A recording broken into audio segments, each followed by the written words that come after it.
Chapitre 17. Une forêt sous-marine. Nous étions enfin arrivés à la lisière de cette forêt, sans doute l'une des plus belles de l'immense domaine du capitaine Nemo. Il la considérait comme étant sienne, et s'attribuait sur elle les mêmes droits qu'avaient les premiers hommes aux premiers jours du monde. D'ailleurs, qui lui eût disputé la possession de cette propriété sous-marine? Quel autre pionnier plus hardi serait venu, la hache à la main, en défricher les sombres taillis?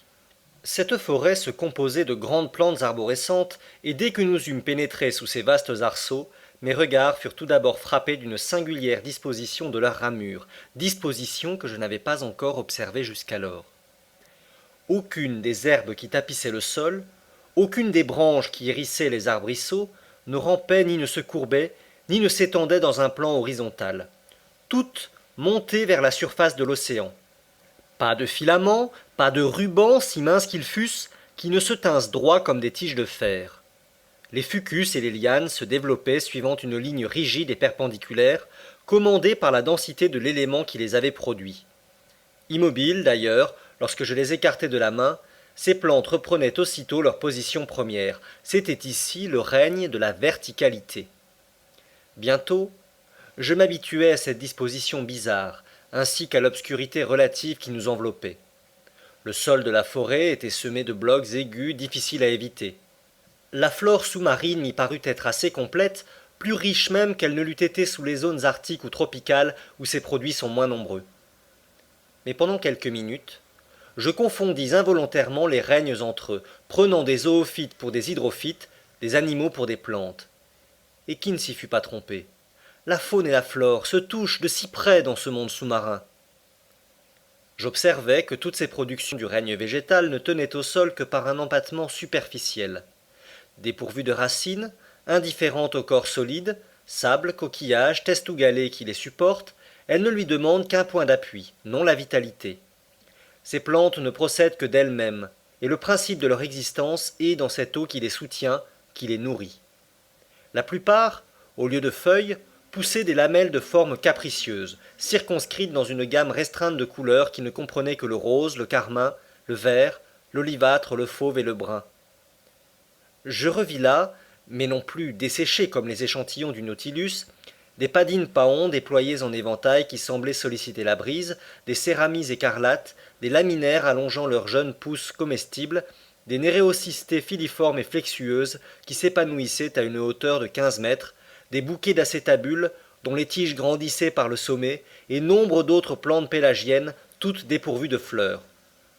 Curieuse anomalie, bizarre élément, a dit un spirituel naturaliste, où le règne animal fleurit et où le règne végétal ne fleurit pas. Entre ces divers arbrisseaux grands comme les arbres des zones tempérées et sous leur ombre humide, se massaient de véritables buissons à fleurs vivantes, des haies de zoophytes, sur lesquelles s'épanouissaient des méandrines zébrées de sillons tortueux, des cariophyles jaunâtres à tentacules diaphanes, des touffes gazonnantes de zoanthères, et pour compléter l'illusion, les poissons-mouches volaient de branche en branche comme un essaim de colibri, tandis que de jaunes lépisacantes à la mâchoire hérissée, aux écailles aiguës, des dactyloptères et des monocentres se levaient sous nos pas, semblables à une troupe de bécassines. Vers 1 heure, le capitaine Nemo donna le signal de la halte.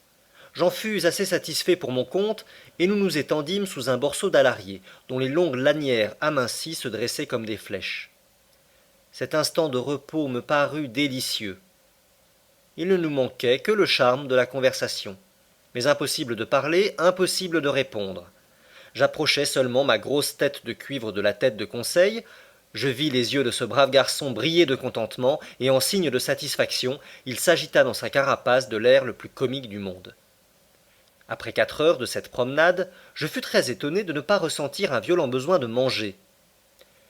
À quoi tenait cette disposition de l'estomac, je ne saurais le dire, mais en revanche, j'éprouvais une insurmontable envie de dormir, ainsi qu'il arrive à tous les plongeurs.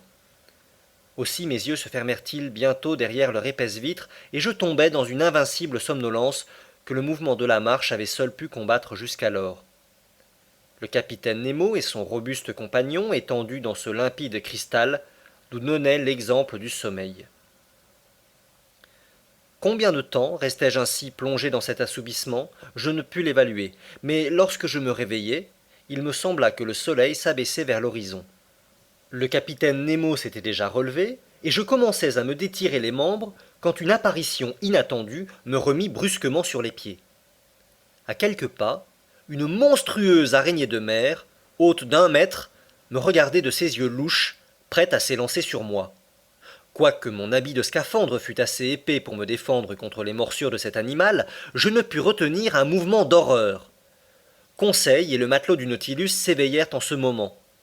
Le capitaine Nemo montra à son compagnon le hideux crustacé qu'un coup de crosse abattit aussitôt, et je vis les horribles pattes du monstre se tordre dans des convulsions terribles. Cette rencontre me fit penser que d'autres animaux, plus redoutables, devaient hanter ces fonds obscurs, et que mon scaphandre ne me protégerait pas contre leurs attaques. Je n'y avais pas songé jusqu'alors, et je résolus de me tenir sur mes gardes. Je supposais d'ailleurs que cette halte marquait le terme de notre promenade, mais je me trompais, et au lieu de retourner au Nautilus, le capitaine Nemo continua son audacieuse excursion. Le sol se déprimait toujours et sa pente, s'accusant davantage, nous conduisit à de plus grandes profondeurs. Il devait être à peu près 3 heures quand nous atteignîmes une étroite vallée creusée entre de hautes parois à pic et située par 150 mètres de fond. Grâce à la perfection de nos appareils, nous dépassions ainsi de 90 mètres la limite que la nature semblait avoir imposée jusqu'ici aux excursions sous-marines de l'homme. Je dis 150 mètres, bien qu'aucun instrument ne me permît d'évaluer cette distance, mais je savais que même dans les mers les plus limpides, les rayons solaires ne pouvaient pénétrer plus avant. Or, précisément, l'obscurité devint profonde. Aucun objet n'était visible à 10 pas. Je marchais donc en tâtonnant, quand je vis briller subitement une lumière blanche assez vive. Le capitaine Nemo venait de mettre son appareil électrique en activité. Son compagnon l'imita. Conseil et moi, nous suivîmes leur exemple. J'établis en tournant une vis la communication entre la bobine et le serpentin de verre, et la mer éclairée par nos 4 lanternes s'illumina dans un rayon de 25 mètres. Le capitaine Nemo continua de s'enfoncer dans les obscures profondeurs de la forêt dont les arbrisseaux se raréfiaient de plus en plus. J'observai que la vie végétale disparaissait plus vite que la vie animale. Les plantes pélagiennes abandonnaient déjà le sol devenu aride qu'un nombre prodigieux d'animaux, zoophytes, articulés, mollusques et poissons, y pullulaient encore. Tout en marchant, je pensais que la lumière de nos appareils Ruhmkorff devait nécessairement attirer quelques habitants de ces sombres couches. Mais s'ils nous approchèrent, ils se tinrent du moins à une distance regrettable pour des chasseurs. Plusieurs fois, je vis le capitaine Nemo s'arrêter et mettre son fusil en joue, puis après quelques instants d'observation, il se relevait et reprenait sa marche. Enfin, vers 4 heures environ, cette merveilleuse excursion s'acheva. Un mur de rochers superbes et d'une masse imposante se dressa devant nous. Entassement de blocs gigantesques, énormes falaises de granit, creusées de grottes obscures, mais qui ne présentaient aucune rampe praticable. C'étaient les Açores de l'île Crespo. C'était la terre. Le capitaine Nemo s'arrêta soudain. Un geste de lui nous fit faire halte, et si désireux que je fusse de franchir cette muraille, je dus m'arrêter. Ici finissaient les domaines du capitaine Nemo. Il ne voulait pas les dépasser. Au-delà, c'était cette portion du globe qu'il ne devait plus fouler du pied. Le retour commença. Le capitaine Nemo avait repris la tête de sa petite troupe, se dirigeant toujours sans hésiter.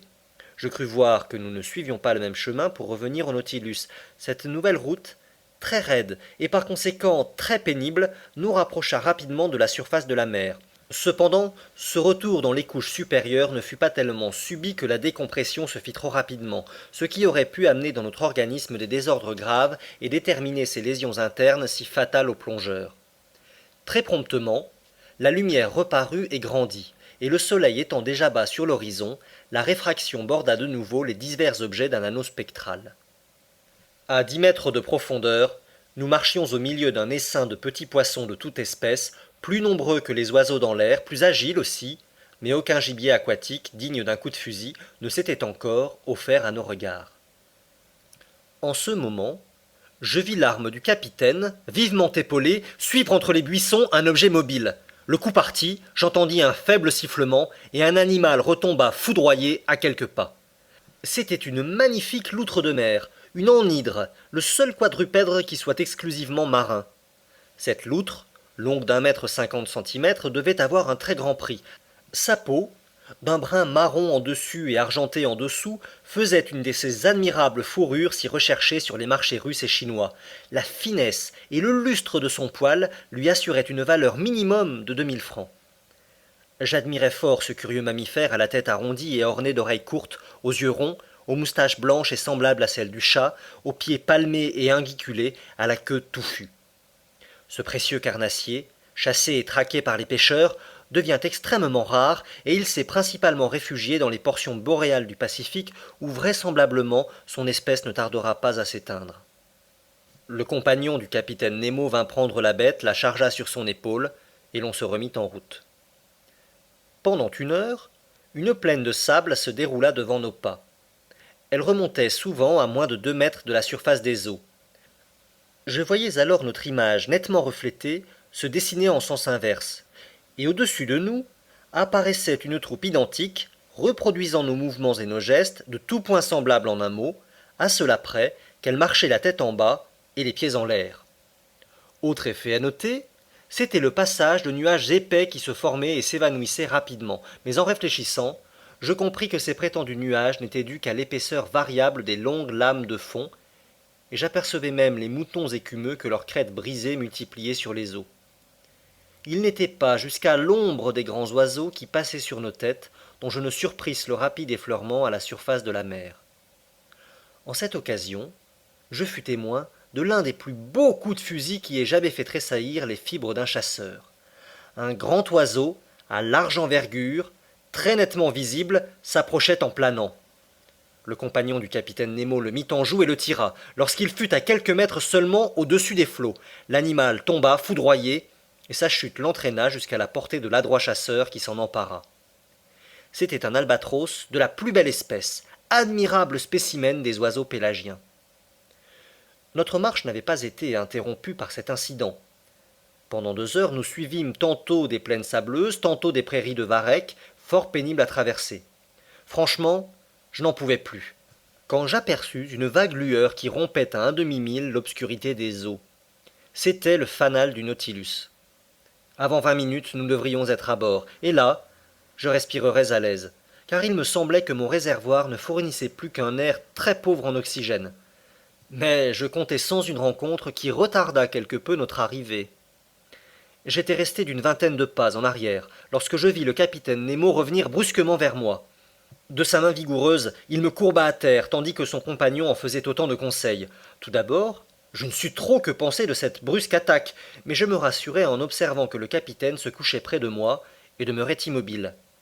J'étais donc étendu sur le sol, et précisément à l'abri d'un buisson de varech, quand, relevant la tête, j'aperçus d'énormes masses passer bruyamment en jetant des lueurs phosphorescentes. Mon sang se glaça dans mes veines. J'avais reconnu les redoutables squales qui nous menaçaient. C'était un couple de tintorea, requins terribles à la queue énorme, au regard terne et vitreux, qui distillent une matière phosphorescente par des trous percés autour de leur museau. Monstrueuses mouches à feu, qui broient un homme tout entier dans leurs mâchoires de fer. Je ne sais si Conseil s'occupait à les classer, mais pour mon compte, j'observais leur ventre argenté, leur gueule formidable, hérissée de dents, à un point de vue peu scientifique, et plutôt en victime qu'en naturaliste. Très heureusement, ces voraces animaux y voient mal. Ils passèrent sans nous apercevoir, nous effleurant de leurs nageoires brunâtres, et nous échappâmes comme par miracle à ce danger plus grand, à coup sûr, que la rencontre d'un tigre en pleine forêt. Une demi-heure après, guidés par la traînée électrique, nous atteignions le Nautilus. La porte extérieure était restée ouverte, et le capitaine Nemo la referma dès que nous fûmes rentrés dans la première cellule. Puis il pressa un bouton, j'entendis manœuvrer les pompes au-dedans du navire, je sentis l'eau baisser autour de moi, et en quelques instants, la cellule fut entièrement vidée. La porte intérieure s'ouvrit alors, et nous passâmes dans le vestiaire. Là, nos habits de scaphandre furent retirés, non sans peine, et très harassés, tombant d'inanition et de sommeil, Je regagnai ma chambre, tout émerveillé de cette surprenante excursion au fond des mers.